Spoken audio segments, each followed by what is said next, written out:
Hi everybody and welcome to the fabulous estate sale of Ginny Rather. No, not the heir to the famous newsman Dan Rather, but the heir to this gentleman, Lemuel Grant. He is the individual who donated the land for Grant Park in today's modern Atlanta.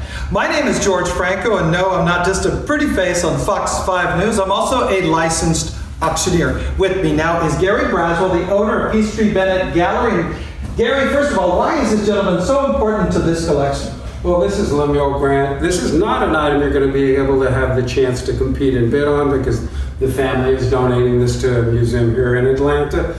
So you'll have the ability to see it there, but we have a lot of other great things that we have been commissioned to sell throughout the house, many with the provenance of the Grant family. I'm looking at one right now. Let's take a look. Yeah, this is one of my favorites over here. And what are we talking about here? This is basically just 19th century painting of a boy with a horse, but it's in these nice muted tones. Nice original piece and a nice original gilt frame. It's just a nice study as far as it goes in a great piece to add to any collection. Absolutely beautiful. Let's take a look at the rest of the house. All right, we have a lot of great pieces down through the living. We're in the living room now of Ginny Rather's, and this has had the influence of Dan Carruthers, the renowned interior decorator, very well known in the Atlanta area. And Gary, I'm just overwhelmed by all this. Tell me what you like best and why, and take me to it. Well, as you come into the living room, a few of my favorite pieces in the cell.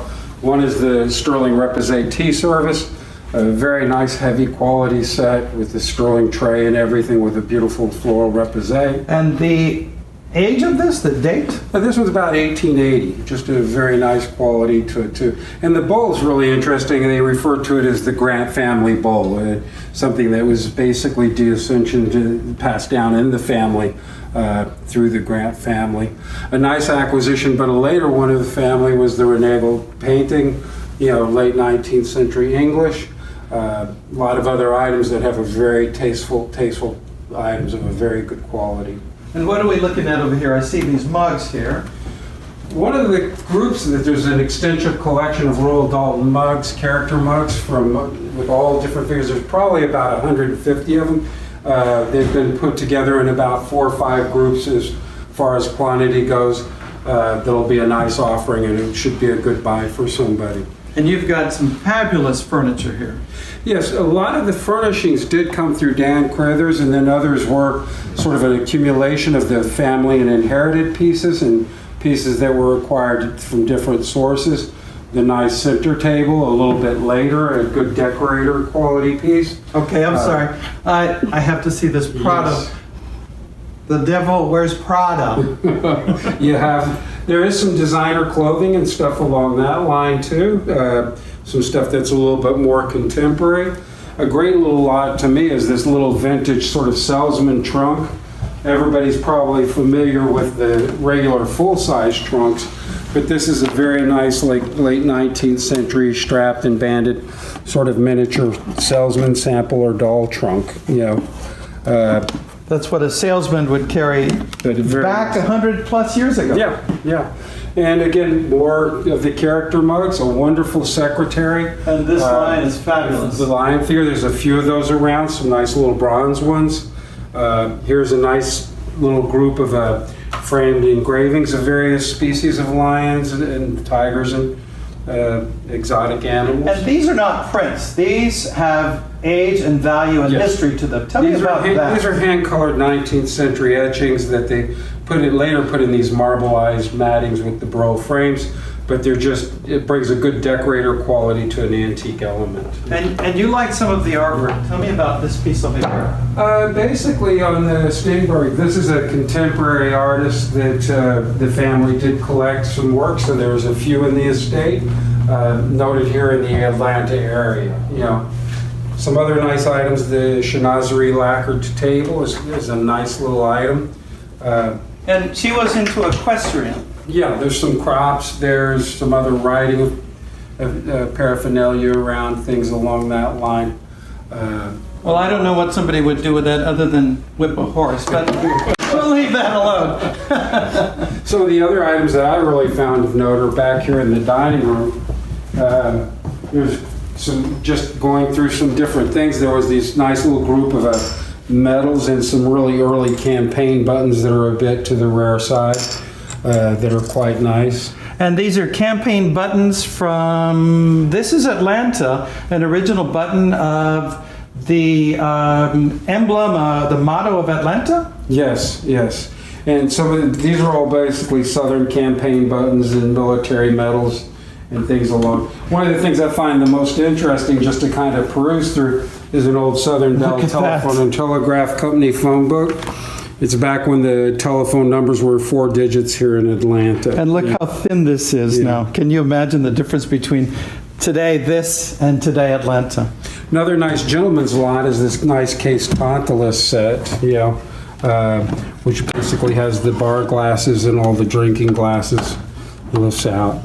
Nice, handsome little lot. There's a lot of fine porcelains, including some antique Chinese porcelains, some ironstone, and Amari porcelains throughout the house and collection. Something that caught my attention were these opera glasses. These are incredible. It's quite the nice collection of them. Usually you find one here and there, but this is a nice grouping of them. Especially nice and a little bit more to the rare side, or some of the opera, like the opera monocle here, is really a nice little And when we see these and talk about these, what is the history and the age of these? Most of them were from Europe back into the 1880s when the opera was very fashionable and it was a fashion statement to go to the opera, and this was part of the fashion of it, and it carried over here into the States. Which takes us back to the history of this family, the history of this gathering of incredible, beautiful pieces that people can have in their homes. Well, a lot of them are interesting in the fact that when you do go to them, they've got some regional characteristics to them, like this pair here. They were made in France, but they were retailed here in Atlanta. So the Atlanta retailer, as you can see here, has their label on the piece. And there's a lot of other miscellaneous items that you'll see have that characteristic of stemming back into the Atlanta area and being generated from here. There's all kinds of wonderful furnishings, the mahogany dining room table, the chairs, a lot of different styles, a little bit for everybody's taste. Some modern, some very antique. There is a lot of jewelry that's not out on display right now, from a wonderful little diamond brooch to some Tiffany silver jewelry that's more in today's contemporary I've taste. seen a number of bronzes. I know this one here and others. Tell me about the bronzes, the smalls, the collectibles, because people collect these kinds of art and history. Well, the one thing about the house is they had a storage room upstairs, so as you see it right now, it's not quite how it was decorated. It's a little much more cluttered because we have to get the things out for people to be able to see and bid on. But we were constantly pulling out china, bits and pieces from here and there. There's some little bronzes, the ephemera. There's a lot of sterling silver that's not out on display currently, just because the volume of it to put it on top of things just makes it look so cluttered. But we will have it in display cases so people can peruse it and bid on it, or go online and view it from photos there and compete for the items. Well, let's go this way. We're now in the study of Jeannie Rather, and once again, I have to say I feel a little bit overwhelmed by the history and the collection of history here in this mansion in Buckhead. Let's turn to Gary again and get some more clarity about what we're talking about. You have so many pieces here, Gary. Take us to what you think is the most important and historic and great find. Well, in the history end, there's a lot of things that are fun and interesting. The petticoat table, the 1880s, 1860s. Which is that table over there? Over here.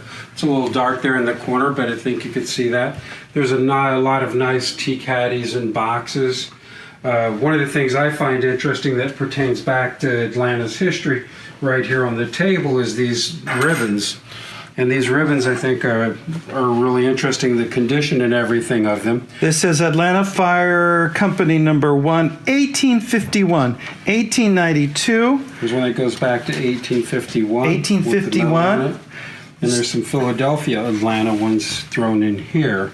So for collectors of memorabilia connected to our fine people who save lives every day, this is really important. Yeah. Another interesting piece is this leather-bound book here that's a very early one on Indian treaties. Yeah. that's in here also. This one goes back to early 19th century. It sure does, 1826. So Indian treaties, which have shaped our country.